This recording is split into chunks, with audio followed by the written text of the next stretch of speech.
Hello guys, welcome to my new blog. आम्ही मागच्या 2 आठवड्याच्या मागे एक ब्लॉग केला होता.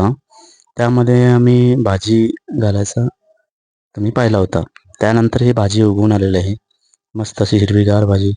जरासं पावसामुळे भाजी थोडी अर्धी उगली नाही, ती मरून गेली. तरी पण आम्हाला भाजी चांगली टवटवीत आणि रसरशीत भाजी खायला मिळाली. आम्ही त्याचा आनंद घेतलेला आहे. आणि ही कुठे का ऑर्गॅनिक पद्धतीची भाजी आहे. रासायनिक प्रक्रिया काही नाही याच्यामध्ये. एक प्रकारचाही रासायनिक वापरलेलं नाही. स्वतःसाठी स्वतःच्या परसामध्ये आम्ही हा उपक्रम राबवला आहे. आणि पाहताय तुम्ही आता हे मुळे एकदम रसरशीत टवटवीत पाहताय बघा, आताच काढलेले आहेत. हे खाण्यासाठी तयार आहेत. हा मिनी ब्लॉग तुम्हाला कसा वाटला आम्हाला कळवायला विसरू नका. अशाच नवनवीन व्हिडिओसाठी आपण परत भेटणार आहोत. तोपर्यंत टेक केअर. Bye bye. धन्यवाद.